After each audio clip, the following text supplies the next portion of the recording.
Thank you, Dr. Muhammad Bhai. In keeping with the theme, Auras Ashara Mubaraka ni Vaz ma Molay na Kalam ni Barakatsi em ada karu છું કે મૌલાના અલી ફરમાવે છે તલબ તો રાહત ફવજદતહુ fee તરકલ હવા. I sought tranquility and I found it in rejection of whimsy. Tranquility seems like almost like a foreign concept to physicians these days. I think over the pandemic, individuals and system stress has taken the best of us, and the burnout is reaching epidemic levels, leading to mental health challenges and a crisis of quality and availability of healthcare. Recognizing this as a problem, our organization has decided to make this topic of our keynote address this year, and we're distinctly honored to present Dr. Celine Goetz to speak on designing a sustainable physician workforce. Dr. Celine Goetz is an academic hospitalist at Rush University Medical Center here in Chicago. She attended University of Chicago Medical School, where she was the recipient of the Pritzker Leadership Award. She completed her internal medicine residency at New York Presbyterian Weill Cornell Medical Center in 2014 and joined the faculty of Mount Sinai Hospital in the Division of Hospital Medicine. While at Mount Sinai, she completed the Capello Fellowship through the National Physician Alliance. She came to Rush about 5 years ago, where she has risen to the positions of Associate Division Chief of Hospital Medicine, Associate Internal Medicine Clerkship Director, as well as she's core faculty in the Department of Internal Medicine.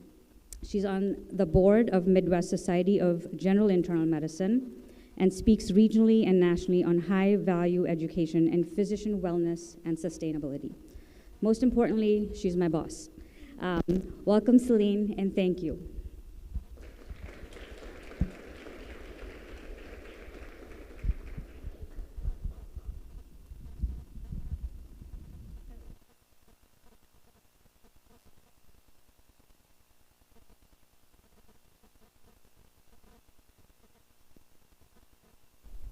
Okay, can you all hear me?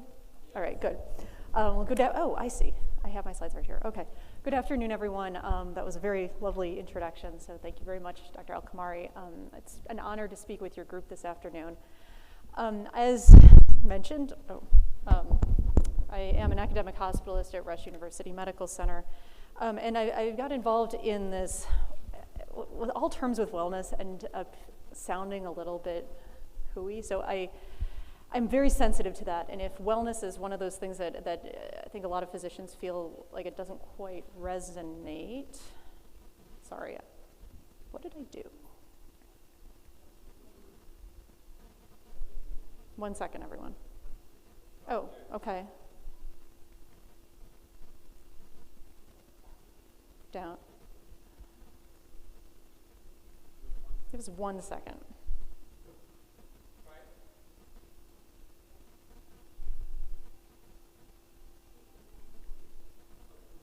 How do I advance my slides?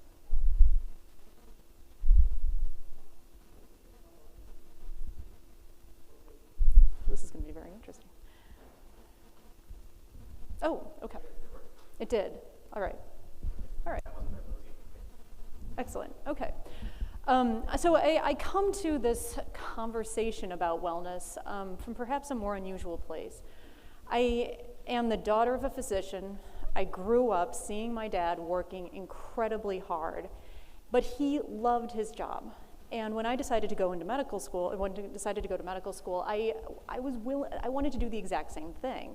I was more than happy to make the sacrifices and the blood, sweat, and tears, but what I expected was to have a meaningful career and to have a sense of purpose in the work that I did. And I can honestly say that I felt that through medical school, I felt that through my training, I finished my residency, and I was exhausted, but I'd really felt like I had left it all on the court. And I started my first job out of residency, I guess because we just had this introduction, you all know where it was. But what ended up happening is, even though on paper this job looked like exactly what I wanted, I was working at an academic hospital, I was working with learners, I would have time on the teaching service, I didn't work nights, and there was an infrastructure in place for the academic, non-clinical work that I wanted to do in high-value care and in quality improvement. I hit the ground on the first day and was ready to see my patients and use all of that training that I'd worked so hard for. And what became very clear right away was that I was being expected to compensate for a very, very dysfunctional system, and that there wasn't much interest in changing it, and if anything, the messaging was very much that I was somewhat disposable. And this was hard to adjust to. The people that I worked with, they all said, "Oh, you'll get used to it, don't worry about it." And so I kind of got through that first week. I was like, God, that was awful. Got through the first month, it was still awful. Got through for the first 3 months, and nothing seemed to be getting better. And I felt my mental approach that I was thinking more and more about, like, how little could I work and still pay off my student loans? Maybe I should just go and become a high school biology teacher. Like that mental process was becoming a bigger and bigger part of I guess, my inner monologue. As I continued to round out the year, I noticed that I was getting sick in ways that I'd never gotten sick before. The quality of my sleep was terrible. I was living in this kind of high pressure place. My relationship with my husband, we got more and more tense. This just wasn't sustainable, is what I ended up taking away. And throughout that process, I felt just very, very alone. I felt like a failure. I felt like I wasn't strong enough. All of this very dark, negative thought process at play. Now, coming around about March of that first year, I went to the national meeting for the Society of Hospital Medicine. And at that meeting, the keynote address was given by Bob Wachter, who's considered the grandfather of hospital medicine, and he gives the keynote there every year. And in that talk, he talked about this concept of burnout. Now, burnout is something that was first described in the 1970s. The work of Christina Macklak at UC Berkeley, she was the first to really identify this, and that means that we now have a couple decades of research that shows that anywhere between 20 and 50% of physicians and nurses experience burnout throughout at some point of their career. We see the highest rates of burnout in physicians on the front lines, and of course, general internal medicine would certainly qualify for that. And I still remember this keynote because I suddenly had a word to talk about what I was going through. I came back to my institution feeling vindicated, ready to go. I made an appointment with my division chief, and I kind of walked into the office and I sat down, and, well, I'm sure this is sort of what happened. And I said to him, I'm burnt out. And naively, I think I thought something was going to change. Like the grandfather of our specialty had just said that this was a thing that was this phenomenon was going to threaten our profession and our specialty. And so I assumed that my division chief would similarly take this very, very seriously. And I still remember the dialogue that came afterwards. And first he just looked sort of perplexed and flummoxed. And then when he finally responded, it was like, but this is just how it is. Everyone else deals with it. I don't know what to tell you. And I felt like such a fool in that moment. I immediately internalized all of that, all of my fears that I was just weak or stupid, just came right back to the surface. And what followed in the next couple of months was me going to a lot of conferences on mindfulness and trying to increase my practice of yoga and getting a gratitude journal. And I don't mean to poo-pah those things. Those are all important things, and I will say that I think I'm definitely a better daughter. It definitely helped me in dealing with my mother. But a better wife, a better educator, a better doctor from those practices. And to give my former division chief a decent amount of credit, he similarly looked at the literature. This is what we do as doctors, is if we identify a problem that we don't have a solution to, we go to the literature, and at the time there was a couple of papers out on mindfulness meditation as being a way of combating burnout.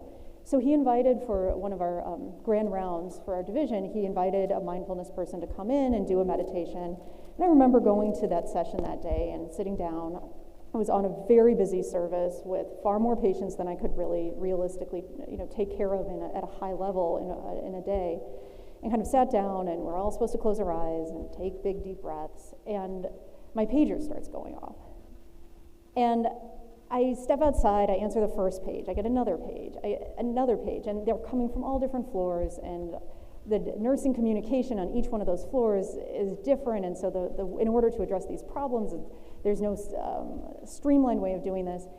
And just as I'm about to kind of go back into the room, I just had this moment of like, well, wait, how am I supposed to recharge or refill my tank? All this language that we're using, how am I supposed to do that if the system itself that got me to this place isn't going to make any changes either? And that's where this talk comes from. It comes from that feeling of being really let down by what everyone was telling me to do, and to actually look very systematically and carefully about how we address this phenomenon of burnout in a meaningful way going forward. Now, exactly that feeling that I had at that moment has actually been replicated in the literature. And so what we see here, there are several meta-analyses looking at controlled interventions to reduce burnout. The reason why I highlight this article in particular is because it's probably hard for you to see, but it looks at organization-directed interventions and physician-directed interventions. And what we see is that when we compare the organization-directed interventions, that forest plot does skew further left, and we have a more compelling change compared to the physician-directed interventions.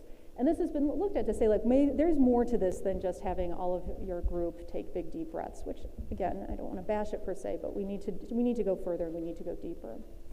Now, this is a report that came out from the National Academy of Medicine a few years ago, which essentially built on that data, saying that if we're really going to take action against clinician burnout, we need to look at the systems at place.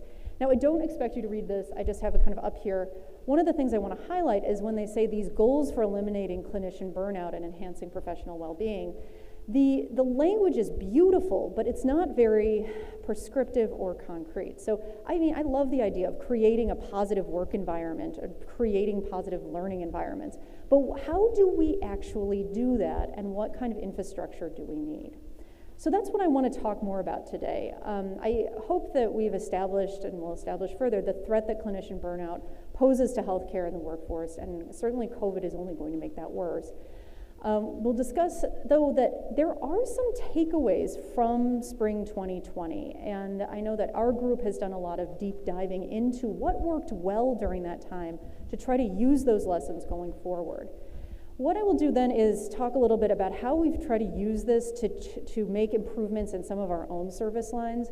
This is very much a process talk. I don't expect everyone, I know you're from all over the country at all different specialties, but to at least plant some seeds, that's my hope, and to go through some of the lessons that we learned and the processes in place. And throughout all of this, I really want to use the financial case and the importance of analysis and data in optimizing this notion of sustainability in healthcare. I don't have any financial disclosures. Okay. So I'd like to just start with this article here. Of all the articles that I used in preparing this talk, this is probably my favorite one, and the one that I continue to reference back to in my work on the administrative side of what I do. This article came out in 2017, and it goes through the business case for investing in physician well-being. Now, obviously, this is pre-pandemic, and what they were making the case for is something that has evolved in American medicine, where we now have, I know at Rush we have a Center for Clinical Wellness, we have a Chief Wellness Officer, but a lot of the key themes here, I think, remain in place. First of all, I think it's really important for us to remember that the cost to replace a physician is 2 to 3 times a physician's annual salary. And I think all of us know, of course, the efforts to recruit someone and pay a recruiter and the signing bonus and all that. Yes, that is a main cost, but we also have to keep in mind the lost revenue during that onboarding and recruitment process. The lost revenue when a new physician is reaching that optimal level of efficiency within the new system. And then, I know a lot about this right now, the overextension of faculty during the recruitment process, and the loss of institutional memory and mentorship. So that keeping a physician is should be a high priority for an institution. Plus, burnt out physicians don't do as well clinically, which has financial repercussions. There's a dose-dependent relationship between burnout and medical errors, suboptimal patient care, and patient satisfaction, all of which can lead to very real financial costs for an institution. So what this article does is, and I've included this QR code here so that you can reference this as, what it does provide is a very nice calculator, so you can put these in that may be more specific to your practice itself or your organization. They go through the example of, like, if you had an organization of 450 physicians, the baseline annual turnover rate was 7.5%, the cost to replace a physician is about $500,000. That means that the cost to the organization is about $17 million a year. Now, burnt out physicians, we know, are twice as likely to leave.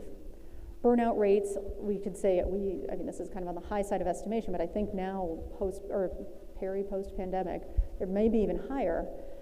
If we estimate that that's 50% of or the burnout rate's at about 50%,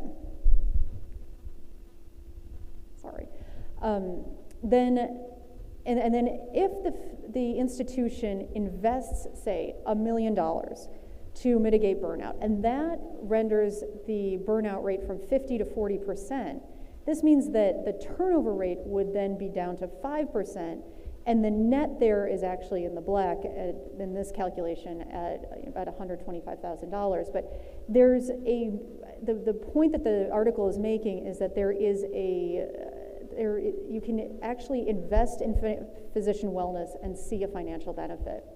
And this doesn't even take into account the benefits that are perhaps harder to quantify, like the improvement in quality and safety, patient satisfaction, reductions in litigation risk, so that there is this financial case right up front.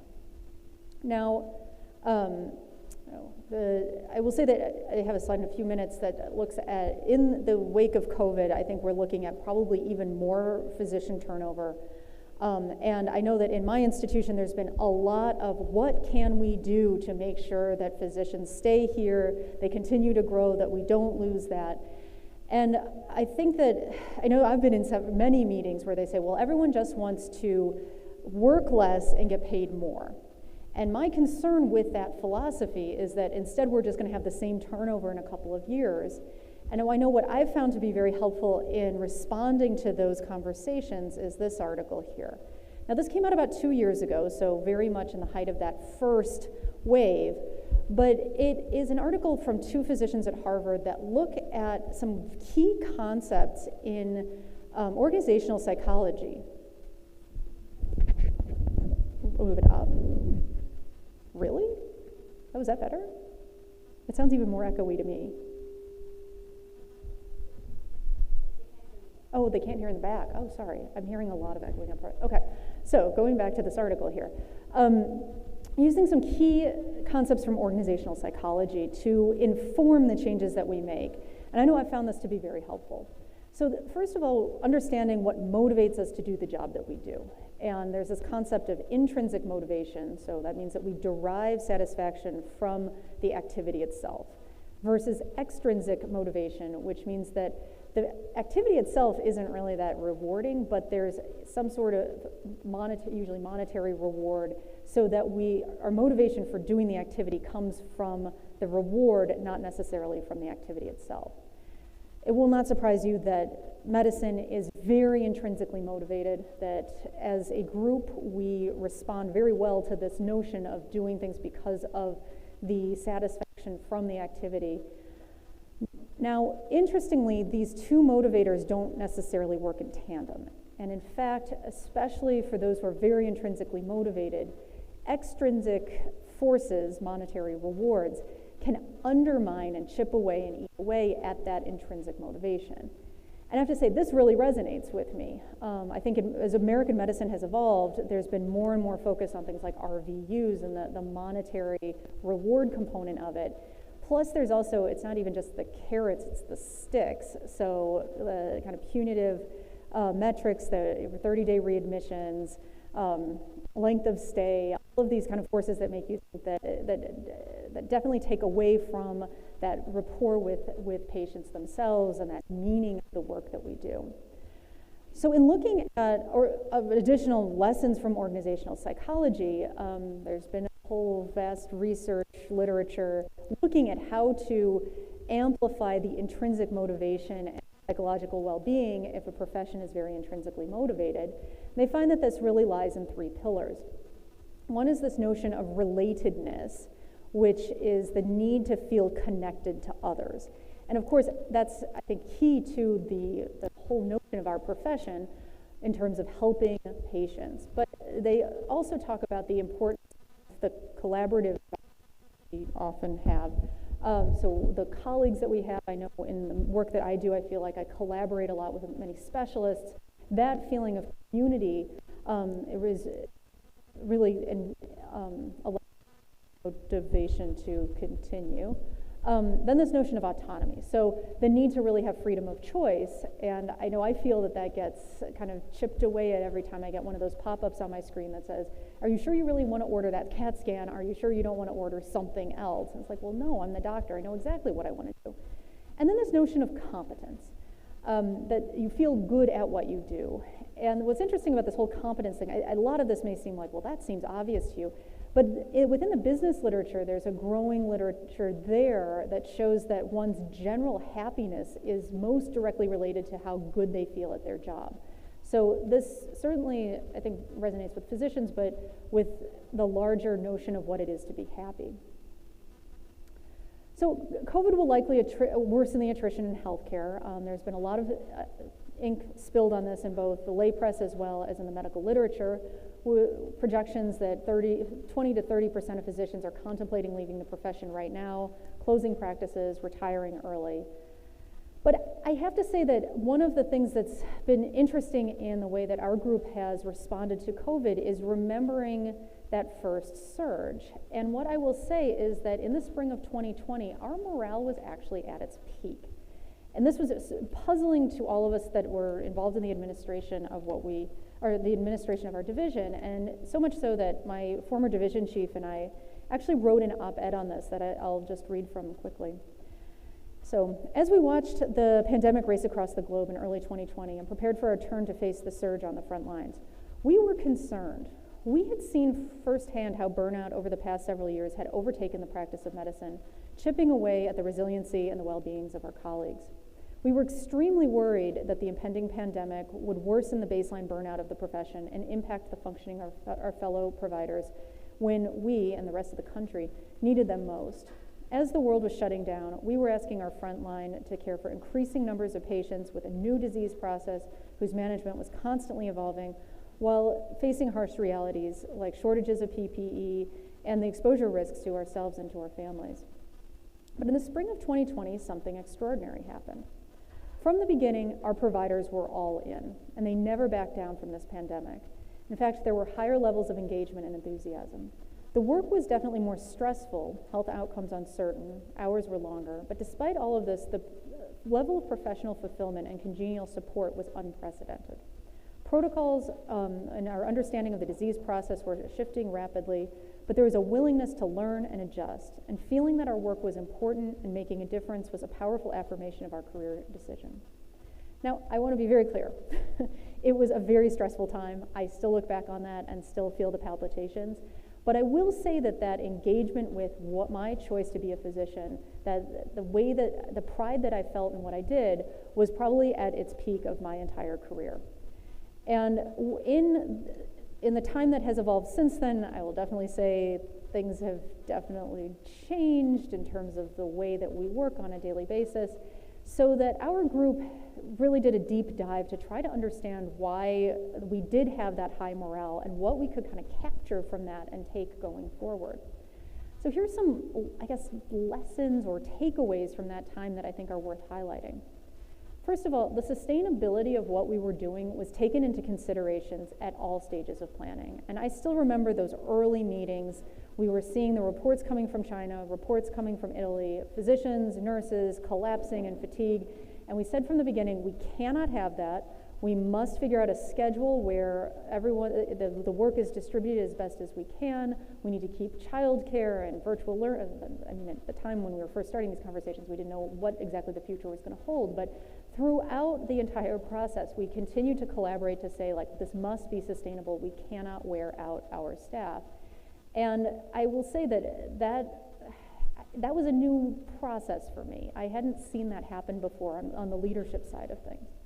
The other thing was, interesting thing was that the way that we distributed the work of the day kind of switched from being I'll explain.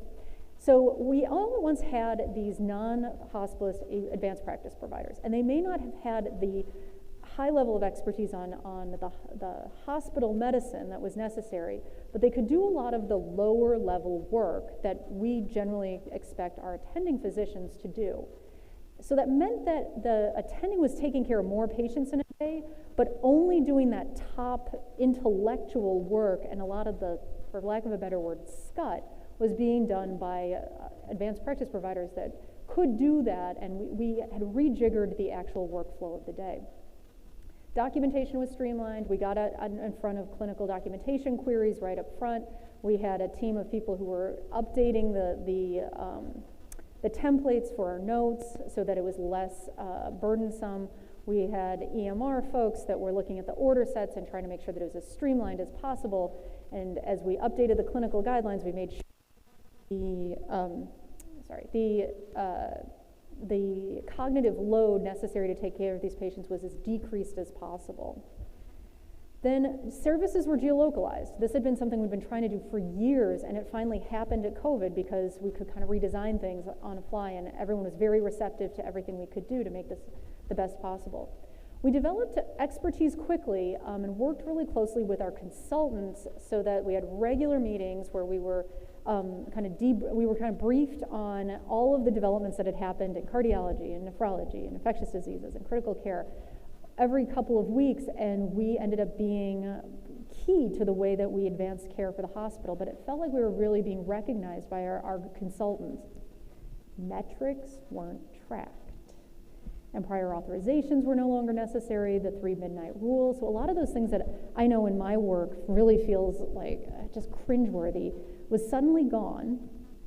Then mental health resources were encouraged, and I give the Rush Psychiatry Department a lot of credit for this. I know that as someone, I think we're all pretty anxious people, but I never really wanted to navigate seeing someone to talk about what was going on. And then suddenly they were like, look, you just email, you just make a phone call, and we will get you an appointment within 24 hours. So I took them up on this, and I'll talk a little bit more about that later, but I know many of my colleagues sought mental health help for the first time in their careers. And then our work felt meaningful. We were thanked by patients, we were thanked by the community. This is one of the chalk drawings outside of the hospital that someone left. And I will say that I didn't want to be a hero here per se, but I'm not used to that. I'm not used to being thanked the way that I was at that point in time. So taking these lessons, we're now I know that my group is in a position where we need to make some changes to our workload and our workflow going forward in order to keep our physicians in our group. And for the last year or so, I've been working very hard to identify what these pressure points are so that the work itself is meaningful, so that our group remains engaged and doesn't burn out and stays there. And what I'd just like to talk through for the rest of this time is some of that process. I know you all are practicing in different kind of environments, different types of organizations, different specialties. So my hope is some of this resonates, it plants some seeds, and if you're able to learn from some of these experiences or it gives you a little bit of a roadmap, that would be my hope. But overall, the goal is to make this as, I guess, concrete as possible and avoid these kind of overarching pretty words and give something concrete to move forward. So to put into practice, or to explain the experiences that I've had over the last year, I just want to first paint the picture and set the stage. The service line in our group that I was trying to modify, still trying to modify, is our attending directed service. And I know there are people in this room who have worked it. This is uncovered, meaning that we're doing internal hospital medicine without any residents, without any advanced practice providers. We do have advanced practice providers, but they work quite independently. So that means that it's you are getting the pages from the nurse directly. You have to do all the communication with the patient, with the family, all the orders, all the notes, all the consults. Everything is on you. And I think that's where a lot of our group finds it to be very taxing. One of these services is primarily the oncology patients, as Fatima knows. And then one of the service lines was our COVID floor. And while our advanced practice providers generally take care of those patients, being on the COVID floor, there's been a lot of nursing turnover, and now we have a lot of newer nurses working on that, that unit, which brings its own challenges. But there are some good things about this service line. It is now primarily geolocalized. We do have really excellent case management, which helps with the discharge planning process. And then on the oncology-specific floor, the nursing is particularly strong because they feel a lot of dedication and connection with that patient population. The first thing when we decided to refocus our work and try to make some changes on the service line was what I now would call aligning with the quadruple aim. But at the time, was not nearly as fancy in terms of the rhetoric. Just to review, I'm sure many of you are well aware of what the triple aim is, but this was something that was developed, I think, about 20 years ago by the Institution of Healthcare Improvement. Is this notion that any changes we make in healthcare need to have a three-pronged priority approach so that we improve the health of our patients, but also lower costs and make sure that the patient experience is honored in that process. So we have to approach all change with these three priorities. And about, this was 2014 when this came out, was the call that we need to transition from a triple aim to a quadruple aim. And essentially what this means is adding the clinician experience into that set of priorities when going forward to make modifications and changes in healthcare. Now, that's a lot of rhetoric to basically say that when we decided that we needed to make changes within the service line, we needed to include the clinician experience as a priority in that process. And that was a pretty easy decision for us to make, because the whole reason why we were doing this was because we had many people coming to us saying that if I have to continue to do this, I am going to think about leaving. So for us, that was a very easy choice to make, but I think in a lot of changes in healthcare, the first response is going to be a lot like that experience that I had back at my first job, where it's like, why can't doctors just continue to do this? So this may be a major hurdle in making any improvement going forward. The next step we did was to really analyze the workflow to understand the inefficiencies and the areas that are energy taxing, not meaningful, emotionally difficult. And then we did this very, a really root cause analysis kind of approach. Now this is not, I looked to the research to see what other groups had done. There's been a couple of papers coming out of Northwestern that just looked at how hospitalists spend their time. Now, this is almost 20 years old, but what it basically found is that you'll see that large black chunk in the middle. That's indirect patient care. Almost 70% of a hospitalist time is spent on indirect patient care, so the interaction or documentation and other work within the EMR and communication largely with other specialists, nursing, but not directly with patients. And so they did this kind of time capture analysis. And then had one of the follow-up papers they did a few years later was to really look at that indirect patient care time and try to suss out exactly what physicians were doing with the EMR, with communication. But either way, they found that hospitalists in particular do a lot of multitasking, and that a lot of the time when they're asked to do two things at once ends up increasing the amount of time in their day and decreasing the efficiency. What the statistic that they gave was that 54 minutes of every hospitalist day is spent multitasking. This happens 74 times they will be distracted. Most of these times are for less than a minute, but it ends up adding up to almost an hour. So with that, I decided to see how I was doing, and I highly advise doing this. There was a high school student who wanted to apply to one of these combined undergraduate medical school programs that approached our group and wanted to do some shadowing. And I know I've had students follow me around in the past, and I always love to encourage learners, but if they don't have something to do, and especially at the high school level, they may not be able to engage as much as preclinical medical students. This was a very good activity for her. So I downloaded some time tracking software on my iPad. I gave her my iPad. She was much better at it than I was. But we were able, over the course of, I think it was 2 weeks that she followed me around, to analyze the way that I was spending my time. And the reason why I give this screenshot here is you can actually see where I'm doing two things at once. And I was then able to analyze it, looking at all the minutes I was spending on direct care versus indirect care. And while my statistics are a little bit better than what the Northwestern group had found, they definitely align pretty closely. So it looks like a quarter of my time was spent during that week on direct patient care, but then 71% was spent on indirect patient care. And you can kind of see the various tasks that I had identified ahead of time that she was able to keep track of. So how did I analyze this? Well, I was spending on average about an hour per patient per day. I am still spending a lot of time on indirect patient care, on documentation and the discharge process. And I have to say the documentation part of it really was a hard pill to swallow. I thought I'd really come a long way in streamlining and working out dictation software and things like that, and I still have a ways to go. But some of the pressure points in my day, like I know that I perceive that I'm getting all these inappropriate pages from the nurse, and it turned out that that was actually minimal. And in the months that have intervened since we first did this, every time I'm like, oh, I don't need to know about this is a waste of my time. Actually, I just kind of take that in stride now and let it go, because I know from this data that it's actually not that bad. I learned I'm walking a lot. I actually calculated that it takes 5 full minutes for me to walk from my office back to the floor, and I was doing that multiple times a day, so that was, by the end of the week, had taken up almost 2 hours of my time.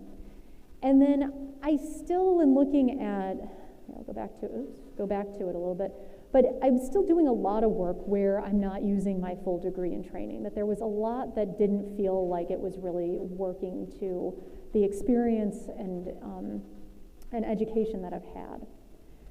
So I then wanted to immediately intervene and do something about all this and come up with ways of fixing things and looking at what resonated with other people within my group and try to come up with solutions going forward. But before I got too far ahead of myself, I started to look at other data, because I knew it became quite clear that if I wanted more resources, I was going to have to make a financial case for reconfiguring our workflow. And I knew that there were certain metrics I was going to need, and I wanted to make sure that there was a way of measuring this so that I could actually get the support I needed and the buy-in that I needed from our administrators and from other leadership within those that would be affected by this. So I highlight 2 articles here that I felt like kind of were trying to do similar things and ultimately came to conclusions that were certainly aligned with what I wanted to do. So this article looks at the workload and the quality and the efficiency of care. And what they went into, the hypothesis that they went into is that at a certain point, the amount of work that you're asking a doctor to do will overwhelm him or her to the point that there are costs to this, and to make the case that we need to put limits on that work. And sure enough, this was done in a large academic community hospital system in Delaware. They looked at length of stay, cost, rapid response, various things to look at the quality of the care, as well as patient satisfaction, and then the readmission rate component. And they found that once a hospitalist, the number of patients a hospitalist was taking care of, went above 17, suddenly the length of stay increased and the cost increased because of that increase in length of stay. Now, I feel like I could have told you that. This has been the story of my life. But the fact that there was finally some data behind it really helped me in articulating that we needed to really keep to certain caps, and especially in the last surge with hospital administrators. So what I found helpful was to know that there is a line in the sand and that there is a way of studying that. Now, I will say, I don't think the takeaway here is to say that all hospitalists should only take care of 17 patients. I think that varies from system to system.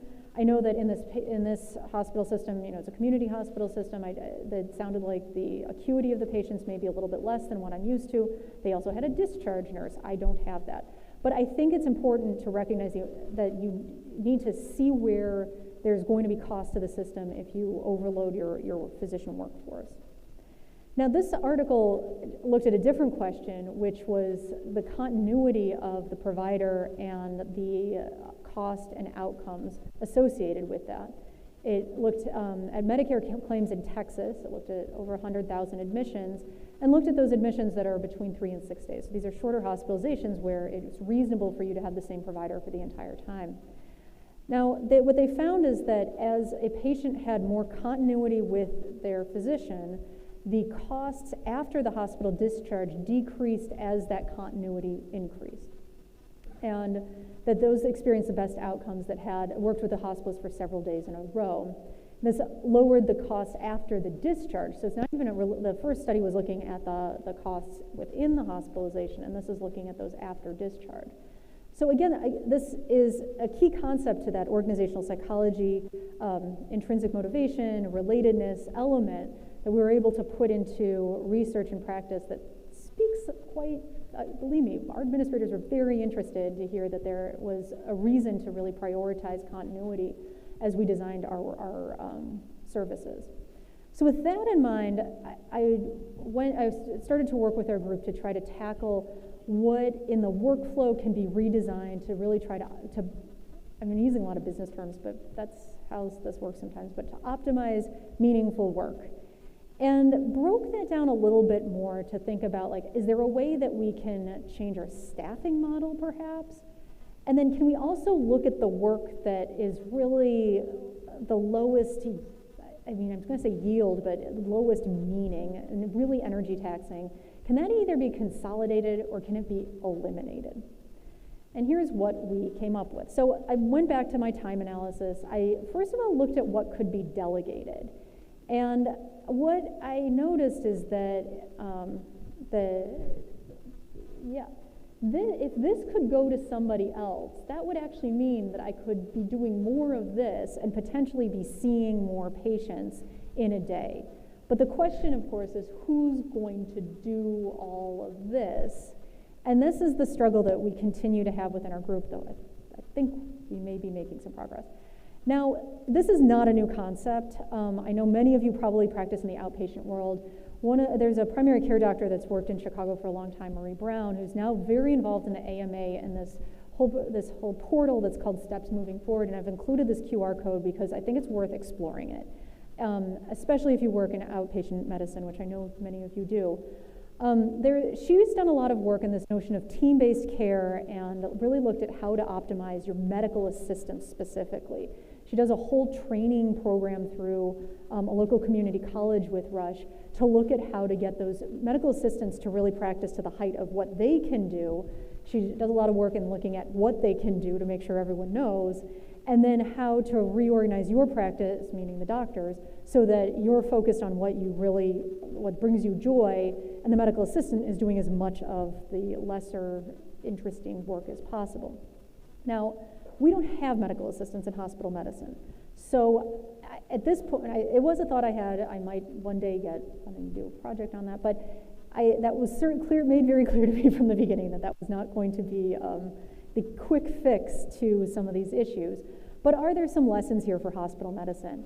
I will also just point out this portal includes this calculator, which I encourage you to play with a little bit because it does show where the cost-benefit analysis may be of hiring that additional staff to find that more sustainable balance within the practice. But if we can't necessarily completely change the practice dynamic, can we at least look at the work that's less meaningful? Can we optimize that, and can we decrease the pressure points? So I mentioned documentation. There is literature out there that says that this can be streamlined.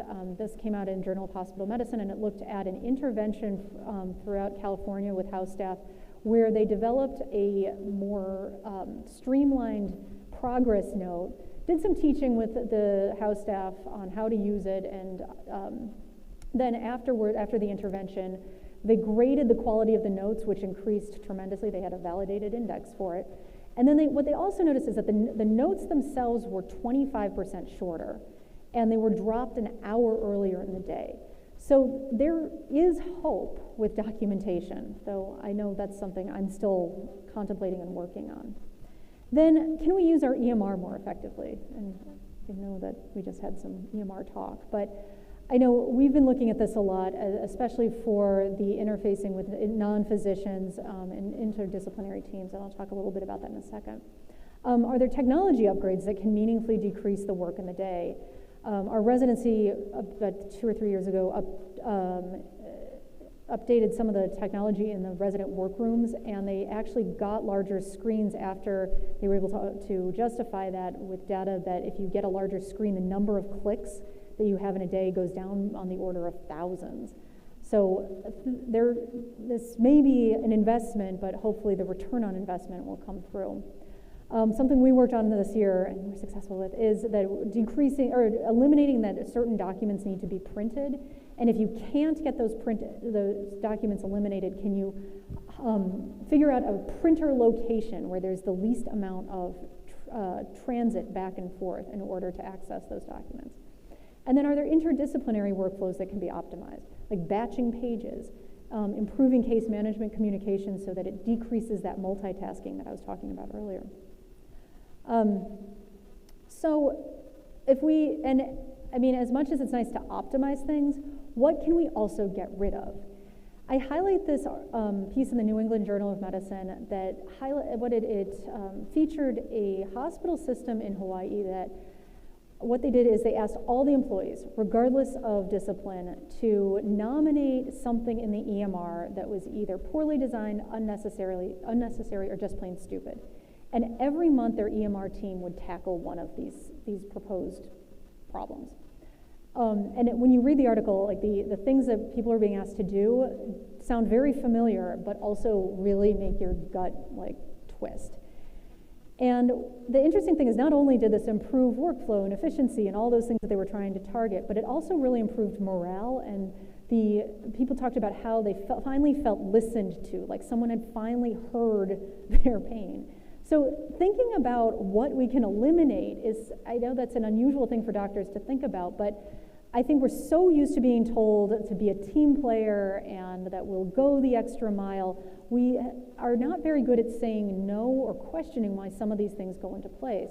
And the AMA as part of that portal I was talking about earlier, has a section on debunking regulatory myths. And I'd encourage you to go through this because what they do is they talk about what is actually that regulation and how other healthcare systems have looked to eliminate some of the excess responsibilities that we're expected to do to decrease the work that we find less meaningful. So part of this is also empowerment to set some limits for ourselves in our work. So what have we been able to accomplish with this approach? In our group, the thing that I think I'm most excited about is that we are looking to reconfigure specifically the ADS line that involves our advanced practice providers. And it's kind of a step in the direction of trying to optimize that work that the doctors find meaningful, that the advanced practice providers also find meaningful, and develop a collaboration strategy. I will say that, we kind of talked about the importance of return on investment. What this did require is that instead of taking care of 35 patients, we will now be taking care of 32 patients. So it's a decrease of 3 patients, but the metrics that we're going to be looking at are decrease in length of stay and discharge before noon, a metric that I have some issues with, but we, again, structuring this change that I'm hoping will improve the meaning of our work by balancing it with metrics that are very important to my administrators and to the hospital itself. We reconfigured our multidisciplinary rounds this year to be more time efficient. This was a real pressure point for our group, but there's a lot of waiting around, and we're still working out the kinks of that, but trying to find a way that we can really improve that efficiency. And along those lines, we built a new EMR component to try to communicate discharge needs earlier in the day with less work on the part of the physician so that those can be enacted on easily. We figured out workspaces that were more geographically located, and we got rid of having to print out home health orders, and external facility reports, and I can't even begin to tell you how wonderful that has been. So that doesn't mean that we don't still have a lot of work. The documentation process, I mentioned that earlier, but one of my residents is doing actually a QI project on dictation practices and optimizing our use of Dragon. So I think that we're still going to be able to move forward in that way. We're looking to collaborate better with our oncology service so that we're able to streamline the communication there. And I think many of these patients are very medically complex, and when you're taking them on brand new in the morning, you've never seen them before, the amount of cognitive load to that is very high. How can we improve that so that the patients get the care that they need and the hospitalists get right up to where they need to be to run with it and intellectually find that interesting? And then another big discussion we've been having a lot has been more meaningful metrics. Now, I know that metrics were something I really struggled with, I still don't love. But at the beginning of my career, when I was talking about that kind of dark period of burnout, one of the things that just would hit me every month was I was given that report, and it said that, like, you had this percentage of your patients were readmitted, and you didn't get these patients out before noon. And it felt so punitive, and it felt like I didn't have any control over this, and I didn't know how to change my practice in order to improve it. So something that we've been looking at, but we haven't been able to quite implement yet, is this work that they've been doing at NYU in New York, looking at this, like, they developed a 30-day readmission questionnaire. So instead of it just being a percentage that you get every month, the attending would go through this questionnaire that would try to get to a root, or try to identify whether this was something that could have been prevented, whether there was something on the part of the physician or the case manager or the nurse, the primary care doctor to turn this around, and if there were patterns there that we could act on them. And then if it really was something where there was nothing that could be done, then we let it go. But I think we all want to grow in our competence. It's just we need the information, the data, and the context in order to do that. So as I said, we haven't quite figured out how to implement this in our own group, but I bring this as an example that you may be able to run with in your own practices. And then the last thing I want to just touch on is, and this is a reflection as a leader, is how do we recognize that this is a hard job and that part of, just like cardiac health, we understand what systole looks like. How do we preserve and protect the diastole? And in the example that I give for this is that, I'm sure this resonates with a lot of people, but our hiring cycle is such that if we don't fully hire to our full FTE, full-time employment, by the end of the winter, then that stays empty for a full other academic year. And this has put tremendous strain in terms of moonlighting on our group. What we've been able to do is reconfigure that and build that in a bit more. And that was very challenging. We still haven't been able to act on it because we just accomplished this. But the way that we were able to get this in place was by talking with other similar competitor medical groups. And in the last 2 years, we kind of have we meet. It's been easier because everything's virtual now, but we quickly meet with the division chiefs at Northwestern and Loyola and the U of C, and we'll run situations and issues past each other to hear how other people or how other institutions are handling it. And one of our competing institutions told us that they had been able to proactively get an extra 2 FTE approved by the institution after they showed their historical turnover and FMLA needs of the group, so that they were able to hire for that and decrease the amount that the rest of the group was essentially voluntold to moonlight. So we have not been able to put this into practice, but I encourage you to think about that collaborative element in order to think about how to solve some of these problems. And I know that I really hope we're able to accomplish this in the years going forward, and myself included will not be constantly in this position to do extra work when the full-time job is hard enough as it is.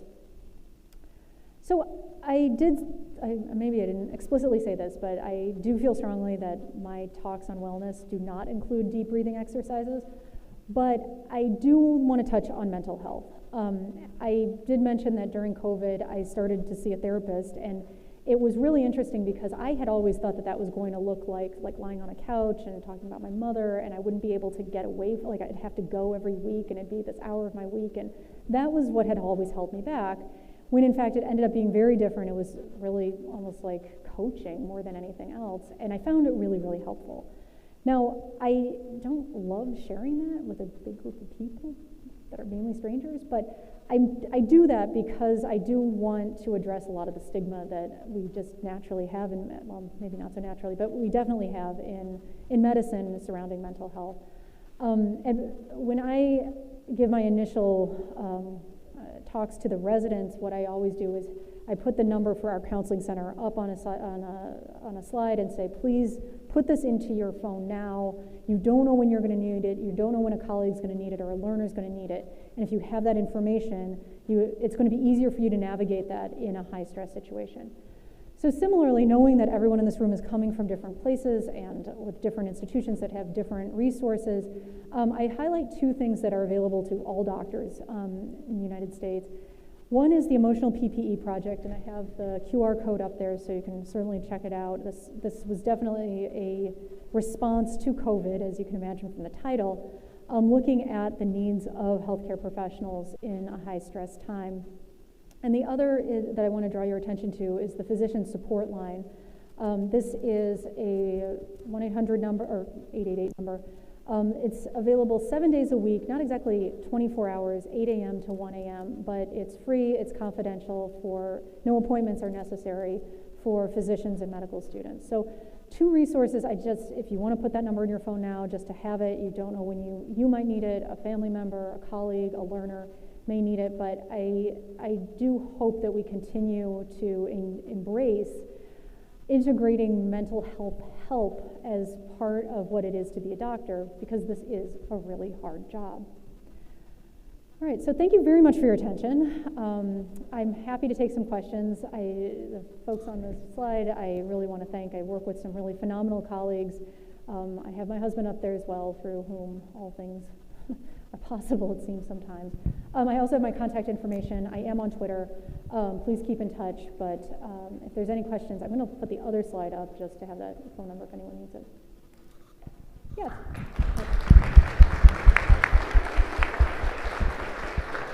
Thank you. Thank you very much, Dr. Goetz. It's for sharing your personal story of how you got into wellness, why it's important. I think most of us can identify with the challenges, and just to know that there's so many of you behind the scenes taking on these challenges and making it better for people like me is inspiring, and thank you for your support. We're going to open it up for a few questions. So I'd like to request anyone who's asking questions on the right side, there, we can take the mic there. On the left side, please come up here to take a question. And you can form a line. And Dr. Goetz, thank you very much for your talk. Thank you very much once again. Am I on? Oh, I Yeah. am on. Yes. Go ahead. You mentioned autonomy, and I think in my experience, a lot of concern about burnout focuses on a feeling of powerlessness. In California, where I'm from, there's a role towards collective bargaining for physicians to help with those extrinsic motivators. And I wonder how major an impact or not do you think that's going to play a role in some of these issues? That's a really interesting question, and I know when I was right out of residency and having a rough time as part of the Capello Fellowship, I worked with a physician who'd previously been a teacher and had a lot of dealings with the teacher union component. One thing that he mentioned, and I don't know that that's necessarily true for physician unionization, was that a lot of focus had been on the notion that we can't change the work, so let's really try to focus on that notion of working less for more pay. And my hope with the work that we're doing is to move to understand that that may play a role, but to also look at the work itself and the importance of improving the work itself and thinking about how we can make that financial case so that, I think in an ideal world, we wouldn't need to be protected by unions from our jobs. I don't know what that's ultimately going to play out. I don't know what that's ultimately going to look like. But I think by having these conversations and identifying what has worked in other industries and what is important to us that's different from, say, education. I mean, we are educators, though. We need to be very, very intentional and mindful in that process. I do worry about what that future would look like if we don't take essentially the autonomy component. If we don't take control over this, what is that going to end up looking like? I hope that answers your question. I'm happy to respond further if there's further comments. Thank you, Dr. Goetz, so much for your presentation today. I am now starting my 4th year of medical school, and something medical schools and I hear residency programs are notorious for is like 8 a.m. wellness lectures, that kind of go against, I mean, this is great, midday, but, wellness lectures at 8 a.m., between, the very intense med school, schedule, and especially for residents who I've talked to, or they're constantly complaining about these wellness things that they have to physically go to, whereas they're simultaneously loaded with an exorbitant number of patients and things to discharge, and the things you've mentioned today. So in terms of those of us who are looking to apply into residency and potentially physicians who are looking for new jobs or positions in the workforce, what kinds of things are red flags that we might be that we should look out for in pinpoint in organizational structures that would kind of turn us away from pursuing that further? What I even got a question in a board exam question bank once about, one potential solution for improving burnout is hiring scribes. And like you mentioned, discharge nurses could also really improve burnout. And so what organizational things might we look at in identifying ways that an organization might be conducive to our wellness? So one thing I want to really emphasize is that what's hard about wellness is that it is not a one-size-fits-all, and that's what we're really seeing right now. There was this huge push 5 years ago for every healthcare system to have a chief wellness officer, but what do you do on at an institution level to improve wellness? What we're seeing is that certainly we decided in our group that we needed to take this on ourselves. We were not going to wait for the wellness officer to, I really don't, I love yoga, but we knew that wasn't going to be the answer. And just what you're talking about, I mean, I was really against doing yoga, and finally the chief residents were like, we have to do yoga this year. No one came. I was there, the palliative care attending was there, 2 chief residents, but no residents came. So I totally know what you're talking about. What I would pay attention to in applying for residency and in looking at your first jobs is to see how happy other people are. And this is very hard. I've talked to, because right now so much interviewing is being done virtually, and it's very hard to gauge that, especially about an institution. You can gauge how well I think you get on with your direct boss. I mean, Alethea was wonderful. We interviewed her virtually. So I had a very good feeling about that right up front, but I remember talking with one of the associate program directors about how she went to a residency program that was very competitive, and she thought that's where she wanted to go, and just looked around and everyone in the cafeteria was miserable, and she's like, well, I'm not sure that's really that's the right fit for me, and that's going to be hard to do in this day and age. But use your network, find out how things are going. When I came to Rush, the reason why I'm at Rush is that I, through family and friends, my father's fellow's husband was at Rush, and I just sat down with him, talked with him for a good hour about what was going on to get the nitty-gritty. The other thing I'll say is that you may not get it right the first time, and as much as I've shared with you a kind of dark side of my personal experience, I'm really glad I had that, because it's really, not glad, it definitely shaped the next steps for me, and you can leave residency programs and change to other ones. No one tells you that, but you can. You can, change specialties. You can change geographic locations. But part of it is that we as physicians need to say, this is a priority, and I am going to leave if this isn't addressed. We do have that power. So I hope that's answered it. You had a couple of questions in there, so I hope that all I think we have time for 2 more questions. Oh, great. Dr. Goetz, thank you first of all for coming today and speaking to us. I think a lot of the things that you've talked about really hit home for, I'm sure, a lot of the doctors here. Before I ask my question, I'm going to take an opportunity to plug our yoga session tomorrow morning at 7 a.m. I expect to see everybody there, especially with the nice intro that Dr. Goetz had for that. So thanks for that. So my question is, I'm a pediatrician, I work in private practice, and I think that one of the things that we've talked about in my practice a lot has been patient burnout, because we deal with a lot of parents who are angry and who are very short-tempered or who feel that they are entitled, and it really burns out our staff because they have to deal with parents yelling on the phone about the most silliest little things as to why we can't get them in the time that they want and the day they want and things of that sort. So how do you deal with that? Is there something that we can do, for one, to talk to our staff about, or I mean, we always talk about being patient, but at some point the patient is not always right. That is correct. And so how do you talk to your staff about empowerment and you know, managing their burnout caused by patient burnout? Ooh, Thank I have you. lots of thoughts. Okay, first of all, I just want to say that I have been a practicer I have practiced yoga pretty much my entire adult life. I do find it to be very valuable to refocus. I think, though, that it was best said at the ACP conference last year. This was virtual 2021, in which Anthony Fauci was there, and Darlene Morin said, we can't yoga our way out of this. And that's, I think, the point, is that that's not the end-all solution here. It's something that you might find really valuable and meaningful and wonderful, and I think it's great to expose as many physicians to some of these individual practices that can refill your tank, as we talk about in coaching language, but we need to do more than that. So I'm thrilled you're all going to yoga tomorrow morning. I think this is exactly the right time and place to do it, when you're at a conference and really thinking about the important things to you and reflecting on the profession. This is the time to be doing that. So please go to yoga tomorrow morning. In terms of I know exactly what you're talking about with the patients, and I guess we'll call that burnout as well.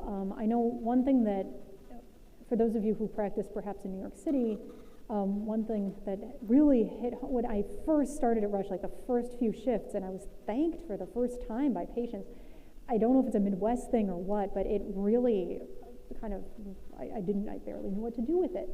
And I've reflected on that a lot, because I couldn't believe that it was just the fact that Midwesterners are known to be nice. A lot of what I've realized in that process is that one of the reasons why they were thanking me was because I was able to communicate with my nurses, and so when I found out that the CAT scan was not going to happen until tomorrow, I could immediately update the nurse who told the patient, and then there wasn't that vitriol that was usually thrown at me when I didn't have that ability, and patients were NPO for 6, all that stuff. So I recognize that some of that isn't that we as physicians are the target, but often a lot of it's out of our control, and that only increases the burnout. I don't have a solution here per se. I will say that I did do communication training the process of my trying to move through that sort of dark period of my life, and that has been very helpful for me.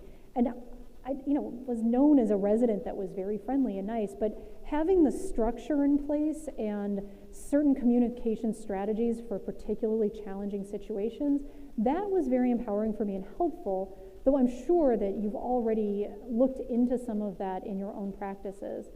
I think I honestly, I don't know how else to solve that problem, but I guess to just simply say that you are not alone, that we definitely feel this, and that in looking at the systems in place that affect the patient experience, we also have to think about how that affects the clinician experience, so kind of that quadruple aim element.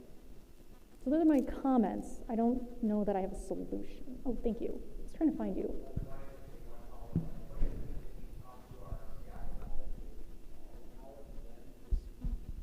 So that it's okay as a staff member to tell a patient, I'm sorry, I don't feel comfortable when you're talking to me that way, Yes, and yes. If you can't calm down, I'm happy to have you talk with my manager, or I'm happy to talk to you another time. Right. To empower them to be able to say that rather than just be yelled at. And I think that having them feel that confidence that we're supporting them has made a big difference in our office. And I think what you're touching on is this kind of this culture of support that goes both ways. So that's really, really wonderful to do. To just kind of comment on that further, I know that at Rush we have, for difficult patients, and I know that a lot of people don't like that terminology, and I kind of agree with them, but to have additional support in the form of, we have nurses that have a psychiatry background that can help us with the communication strategy and some of the structure, and they've given us that I guess, permission as well, that if something's escalating in the patient room, leave, come back in 15 minutes, and regroup. And I know that by having that coaching and, as I said, that permission, that's helped me a lot in those really challenging patient situations that really stay with you and eat away at you. But thank you for bringing that phenomenon up. I appreciate it. Hi. One last one. I'm Dr. Huned Hussain. I'm a hospitalist. Oh, well, welcome. Also a physician advisor in physician informatics. I work in Dallas and Baylor Scott & White. I've been a hospitalist for 18 years. So I have two things kind of connected. One is to do with the scheduling, and the other is the volume, the daily census. So I was listening to Bob Wachter once, and he said the 7-on, 7-off schedule was the worst mistake we did as a hospital medicine specialty. I was there for that, okay. So my question, and I know most of my colleagues have reached the time of their life and they are seniors, and 12-hour shifts, 7-on, 7-off is not sustainable. And they are leaving the workforce, going into becoming nursing home docs kind of stuff. You know? So that's how do we reverse that trend, and how we have any solutions to improve those scheduling so that we can accommodate senior hospitalists so that they don't leave the workforce. And the second thing which is related to that is the volume. I know one of your slides said 56 minutes per patient, including direct and indirect patient care. And still, most of the healthcare organizations and hospitalist groups keep the census at 17 or even 15, which is still more than what a 12-hour shift can accommodate. So have there been any efforts to change that? Okay, so the first question has to do with the scheduling component. I remember that was a seminal moment for me too, is like that 7-on, 7-off thing, that was a bad decision for us. Interestingly, in our group, we tried to move away from the 7-on, 7-off, and we lost the continuity in patient care, and the backlash from that did not go well within our group. We tried to look at shorter time spans, like being on for 3 days or 6 days instead of the full 7, and what we've actually found is that the 7-day, you get into kind of a rhythm with it, so that the decision of our group was that we actually are maintaining a kind of more or less a 7-on, 7-off. What I have seen is the more senior physicians in our group, and one of the reasons why I came to Rush was because there were doctors that had actually been hospitalists for 20 years. Because where I worked before, everyone left kind of at the 3 to 5 year mark, although a few have stuck around. I have seen that they transition more to other service lines within our group, co-management, preoperative clinics. So what I think is important is to understand that you may need variety in the work itself in order to have a sustainable workforce, and kind of continuing to think about that and where we can expand in ways where it perhaps is a different kind of schedule with a different kind of pace. But I guess that kind of gets back to the autonomy component. And what we've done, I think, in the time I've been at Rush, which is 5 years now, we've had several major changes to the way that our work is distributed. We voted on it as a group. We had a lot of conversations about this. We tried to learn, make modifications, learn from our mistakes and things like that. And so I think that depending on what your group looks like, you may have to make these changes, and at a certain point, not everyone can be happy. But by honoring that notion of autonomy, hopefully that can go forward. And I don't think that the 7-on, 7-off necessarily, there are modifications to it that can be made. That's what we're seeing. What was the second part of the question? Daily census, thank you. Our daily census, we do that a little bit differently. our daily census is much lower than 17 patients. We try to keep it at 11 with the option of going up to 12, knowing that it's going to be an hour per patient. So that's still a pretty intense day. For non-academic hospitalists, right, that isn't going to work. I think that's where you start to think about how you can delegate the work. And if there, I mean, I don't like the term mid-level, but who else can do some of this work? What we do have is some people at Rush that take care of like follow-up appointments and outside hospital records, which are kind of minimum wage, but they're still able to do some of that work so that the cost-benefit analysis is there and in place. But in order to sustainably have the workflow, you've got to be very careful about how many patients you're seeing. And I think that's the point of that article, is that at a point it's going to cost more to have the physicians see more patients unless you rejigger the workflow itself. And you need to study it. But then somebody has to study it. And I know that was a big issue for us as well, is getting the approval to get the research person. Well, we finally got it. It's been helpful.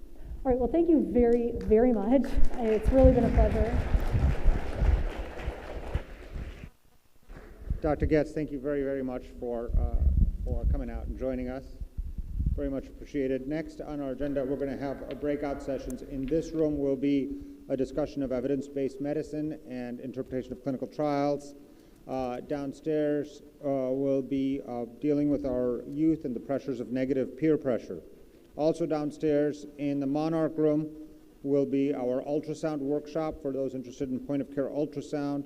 And in the Hinsdale room will be our suturing workshop for those interested in suturing. So once again, here in this room will be evidence-based medicine and interpretation of clinical trials. Downstairs, youth and negative peer pressure, ultrasound, point of care, ultrasound, and suturing, all downstairs. No, Monarch room is around the corner. Oh, I'm so sorry. The Monarch room for ultrasound is on this floor around the corner. My mistake. So ultrasound will be on this floor around the corner, suturing downstairs. Also, please take this opportunity to fill out your CME post survey, which you've received via WhatsApp. Very important, if you want to claim CME, that you fill out your CME post survey. Thank you.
All right, if you guys, if you wouldn't mind taking your seats, we'd like to get started.